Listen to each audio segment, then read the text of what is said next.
Hey everyone, and welcome to this explainer of part 7 from the 10-part tutorial, MLOps Strategic Guide for IT Professionals. This whole series is put together by Virtualization Options, LLC. Now, in earlier parts, we've talked a lot about tools and automated pipelines, but today we're focusing squarely on the human element of machine learning operations.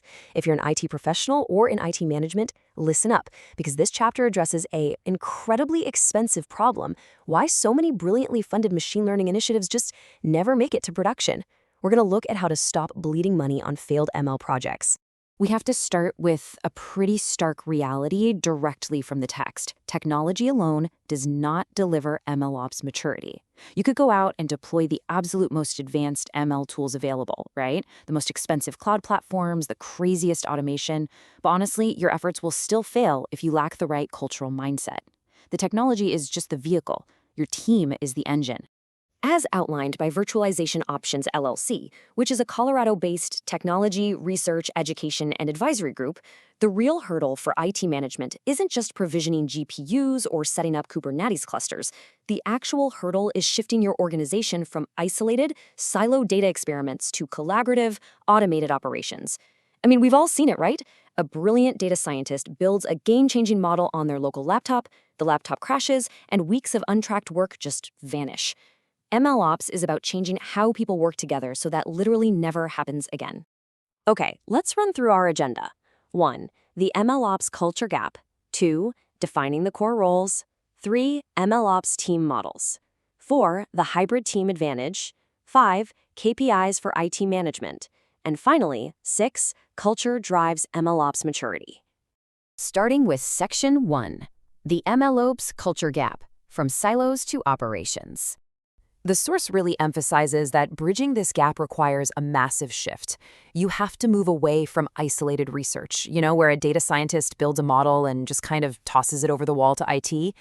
Tossing it over the wall is exactly what causes massive deployment delays and endless operational headaches.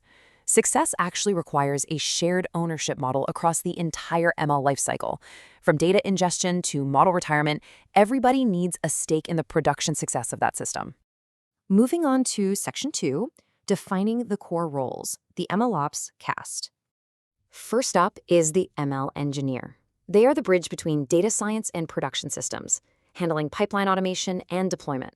Basically, think of them as the vital link taking raw mathematical models and figuring out how to actually run them securely and efficiently in the real world. Next is the data scientist. Their job is owning model quality and scientific rigor through model development and experimentation. Honestly, keeping data scientists out of your infrastructure is a massive win-win. They usually hate dealing with it, and IT definitely hates cleaning up after them. Let them focus purely on the science and the mathematical accuracy.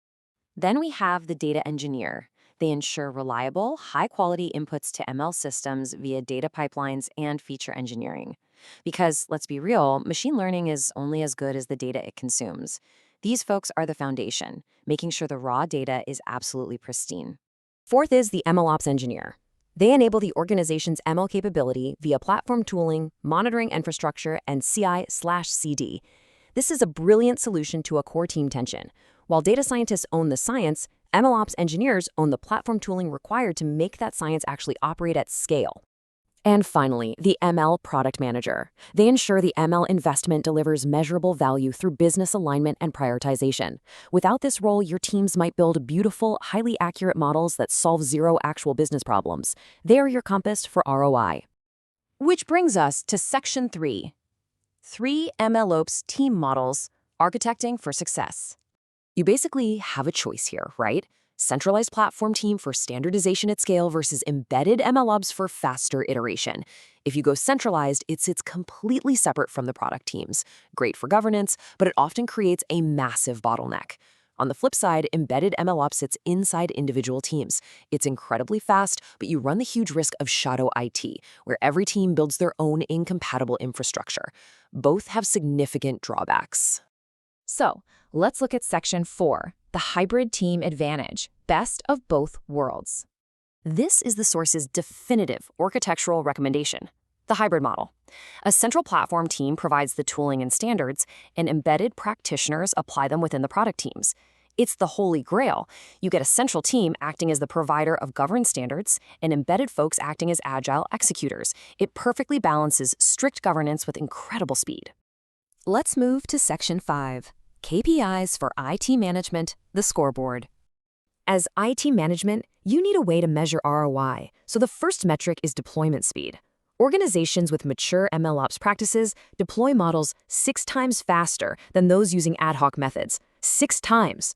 When you're moving that fast, you are consistently beating your competitors to market, and it's driven entirely by how your team is structured. Next is MTTD, or mean time to detect. In the real world, models degrade, right? If an algorithm starts pricing things wrong on your website, every minute costs you real money. MTTD measures exactly how fast your team and monitoring infrastructure can spot that degradation in the wild before it wreaks havoc. And then there's MTTR, mean time to recover. Once you detect an incident, how fast can you fix it? If your team is siloed, this takes weeks. But with a mature hybrid team, this takes hours or even minutes. That contrast is just incredibly powerful. Finally, Section 6, Culture Drives MLOps Maturity, the Roadmap. You can't achieve those KPIs overnight. You have to build these foundational cultural habits progressively. Step 1, experiment tracking, using tools like MLflow. Step 2, automate your training pipelines. Step 3, implement monitoring. And only then, Step 4, build full CI/CD for ML. The text explicitly warns against skipping steps. Trying to automate before you can even track your experiments is like trying to run before you can walk. You'll literally just end up building highly efficient pipelines that rapidly deploy broken models. Nobody wants that. Which leaves us with this provocative question to ask yourself as you look at your own organization. Is your IT team structured for siloed experimentation or automated production? Take a really hard look at your current setup. The answer to that question is going to determine the ultimate success or failure of your entire machine learning investment. Well, that wraps up part 7 of the tutorial. Be sure to stick around because we'll be diving into the technical side of that automation in part 8.